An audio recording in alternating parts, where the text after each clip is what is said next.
بسم اللہ الرحمن الرحیم۔ السلام علیکم ورحمۃ اللہ وبرکاتہ۔ امید ہے کہ آپ تمام احباب خیریت سے ہوں گے۔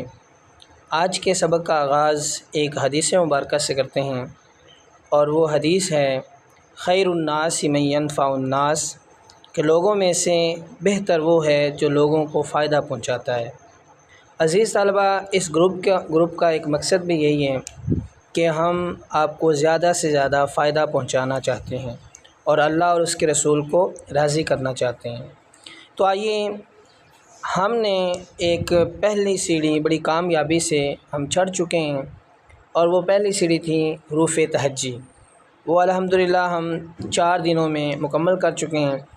آج میں آپ کو مجموعی طور پر جو حروف تہجی ہیں، جو ہماری پہلی سیڑھی ہے، اس کے رولز ایک دفعہ ریوائز کرتے ہیں، اور انشاءاللہ کل سے ہم اس کی جو دوسری تختی ہیں وہ ہم سیکھنے کی کوشش کریں گے۔ ابھی جو ہم نے یہ والے حروف تہجی سیکھے ہیں، ان کو مفردات کہتے ہیں، یعنی یہ حرف جو ہیں یہ الگ الگ لکھے جاتے ہیں، جبکہ کل سے ہم مرکبات شروع کریں گے، اور مرکبات کی تقریباً 20 تختیاں ہیں، اور انشاءاللہ جو طلبہ اور جو دوست ان 20 تختیوں کو اچھی طرح سمجھ لیں گے، وہ کوئی بھی لفظ بڑی آسانی کے ساتھ خوش خط لکھ سکتے ہیں۔ تو آئیں، آپ فائنلی ان تمام حروف تہجی کے رولز آپ کو ایک دفعہ پھر بتاتا ہوں، تاکہ آپ کو یہ رولز اچھی طرح ذہن نشین ہو جائیں۔ سب سے پہلے میں نے بتایا ہوا ہے آپ کو کہ ہمارا حرف الف جو ہے وہ ہم بالکل سیدھا لکھتے ہیں، اس میں ٹیڑھا پن اس طرح کا یا اس طرح کا نہیں ہونا چاہیے۔ جب آپ نے مارکر شروع کرنی ہے، یہ الف حرف لکھنا شروع کرنا ہے، تو یہاں پہ باریک استعمال کرنی ہے، اور یہاں اینڈ بھی اس کا باریک ہونا چاہیے، اور سینٹر میں تھوڑا سا مارکر آپ نے موٹا کرنا ہے، بالکل سیدھا لکھیں گے۔ اس کے بعد ہمارا دوسرا حرف با ہے، اس کے حوالے سے ہم بات کر چکے ہیں کہ اس کے دونوں کونے اوپر سے برابر ہونے چاہیے، اور نیچے سے یہ کشتی کی طرح گول ہونا چاہیے، یہاں سے فاصلہ زیادہ ہو، یہاں سے کم ہو، اس طرح یہ گولائی میں آئے گا۔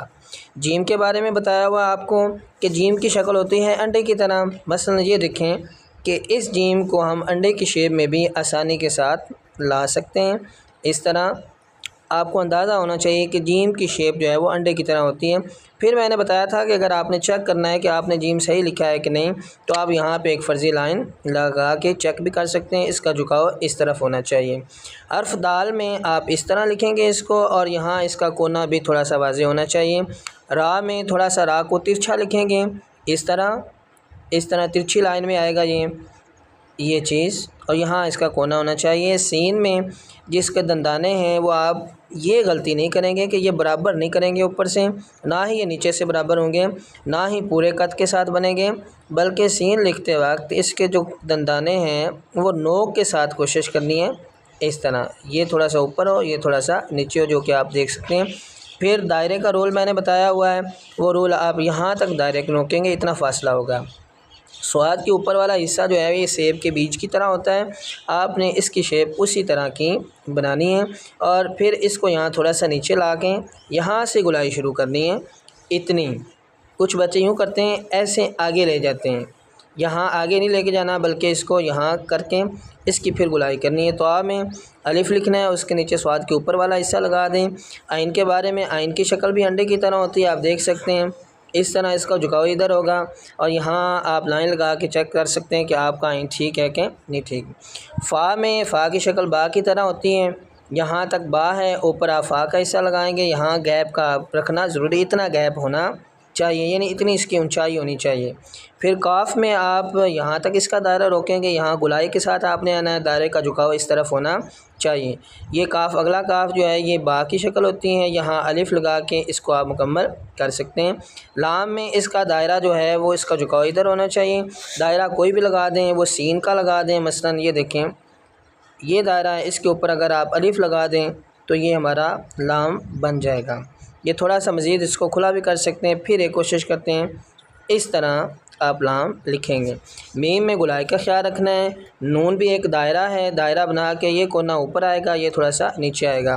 واؤ، یہ فا کے اوپر والا حصہ لگا کے نیچے رے لگا دیں تو یہ ہمارا واؤ بن جائے گا۔ ہے میں آپ دیکھ سکتے ہیں، اس طرح آپ اس کو لکھیں گے، حمزہ لکھیں گے، پھر یا میں آپ کو بتایا تھا کہ اس کا جھکاؤ ادھر تک ہو دائرہ، اور یہ لائنیں یہاں سے برابر ہوں۔ اسی طرح بڑی یا میں آپ دیکھ سکتے ہیں کہ اس طرح گولائی کے ساتھ اس کو آپ لکھیں گے۔